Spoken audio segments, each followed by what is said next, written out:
Hello, my name is Florence and I play Baroque cello with Ensemble Hesperi. Tell us a bit about your musical career. What does it normally look like not in lockdown?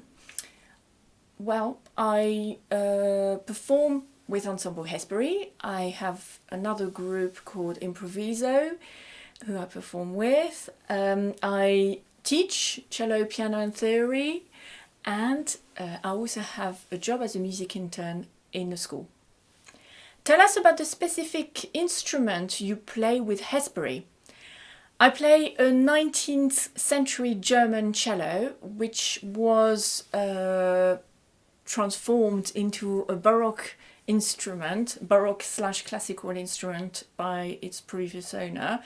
I also own a Baroque bow by Aurélie Georges. What is your favourite thing about playing Scottish Baroque music with Hesperi?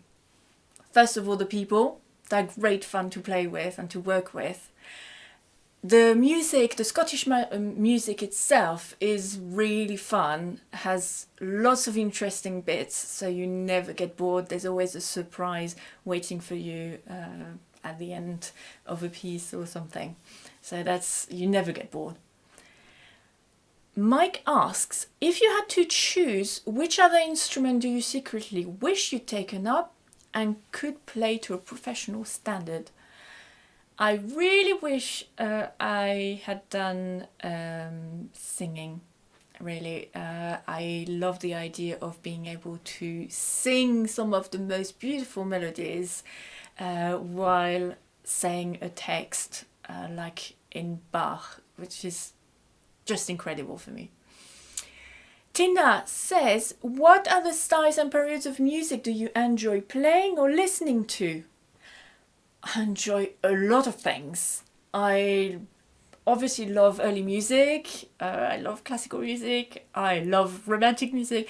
I really love playing everything up till really contemporary music when it starts not to have a tune to it, really. And I also love to listen to everything, really, all styles and periods until really contemporary music. I also love jazz, early jazz, and jazz manouche. I love funk as well. So anything which has a tune to it, really. I love a lot of things. Samantha asks, what are your favourite makers of instruments within your own instrument? I love Gofrila cellos. They're really deep and sonorous instruments, and they have so much gravitas to them. For me, it is some of the most interesting sounds of cello out there. David asks, if you could record the complete works of a composer, whose music would you choose? Ooh, I would say like Magda, Bach really is one of the main ones which come to mind, but also Telemann, also Mozart.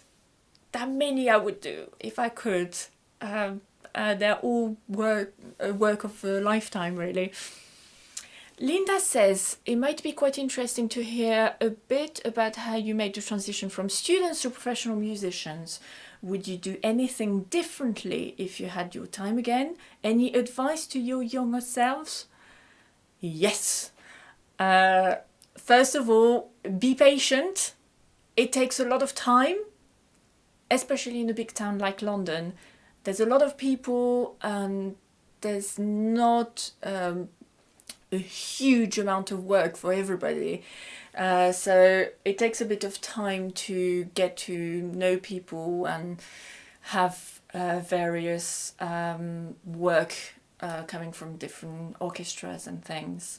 The transition from student to professional is quite hard. It's a bit like being thrown into the lion's cage, really. You have to battle a bit sometimes. You need to be really on form all the time, but at the same time to take care of yourself in order to be able to still play well all the time. So there's a lot of different aspects of it which need to be looked into, really. And it's a question we could really all answer in, we need an afternoon, really. Another question: if you could have dinner with a composer, to whom would you like to meet? It would need to be someone really eccentric. Someone like Mozart, maybe, who was apparently a bit eccentric. Or there's the Earl of Kelly. We've played a bit of repertoire from the Earl of Kelly with Ensemble Hesperi, and apparently he was a real eccentric. So it would be really interesting to follow someone like this, or to have dinner with someone like this. Julia asks, when did the cello become a Baroque instrument? It is a bit tricky to pinpoint exactly when. It had a lot of competition with the viol well into the 17th century, especially in England. The viol came before, obviously, and was considered more as a royal instrument, whereas the cello was more of a street instrument played by peasants in taverns and things like this. We know the earliest cello was, surviving one, is by Amati and dates from 1572, which is actually quite early. But as I said, it more well into the 17th century, it didn't really catch on as much. And obviously it descended from the violin, which came before. What temperament do you prefer the Ricola and Harpsichord to be in when playing with them? I really like Valletti. It is a very comfortable mix between different temperaments. Obviously, I haven't played all of them. There are many temperaments, but it is a really nice one. What are the differences between a Baroque cello and a modern day cello, and is a Baroque cello harder to play? Baroque cello, first of all, has gut strings like on a violin, so it reacts very differently. You can't go into it really strongly like you would on a modern cello. It is very nice, I must say. You have to dive into it a bit more, which is lovely sensation. A very difficult aspect is the fact that there's no spike. It didn't exist at that time. So you have to create a kind of basket with your legs to support the instrument and try not to squeeze it, otherwise it's very tiring. So you do have a bit of workout with the legs, and it is a bit tricky to find the position. And it is also very personal because everybody has different size legs and bodies, so we all have slightly different ways of holding it, which is a bit of a tricky aspect of Baroque cello. Also the angle of the neck is different, and basically all the bits and bobs are different. The other aspects is that we've got Baroque bows, which are more bow-shaped than the modern version, and you hold it in a different way, which takes a bit of time to get used to. Helen, what made you want to start to learn the Baroque cello rather than just a modern version? It started when I was quite young, actually, still living in Montpellier, where I was learning cello.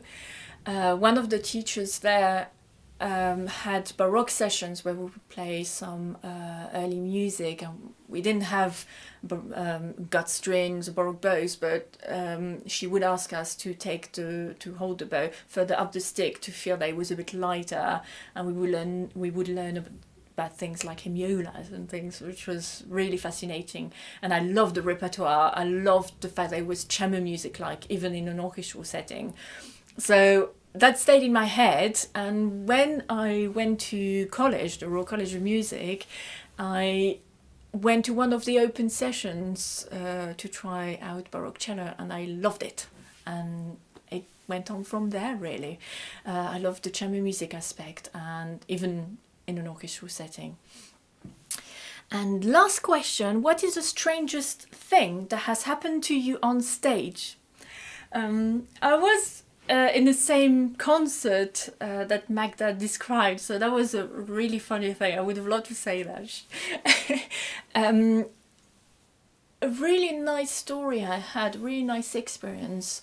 I had to play with a friend in a kind of garden party. We were told we were going to play outside in a covered place, which was fine. It was in the summer, so the weather was really lovely and everything. And we arrived there, and we got to the place where we were playing, and it was actually a tree house, literally a tree house. So we had to go up the stairs with our instruments into the tree house, which was really funny. And the treehouse was in the middle of some woodlands, and my friend was playing recorder, and when she started playing in the woodlands, it would resonate all over. We had a bit of sound system going on as well, so there was some speakers all around the woodlands, and she sounded like a little bird, which was really lovely. Only there was not much space in there, as I barely had space to put my feet and to hold my cello, and it was quite high up, I must say, but it was really lovely to see people who were sitting all over the woodlands, scattered all over, and just to feel that we were really in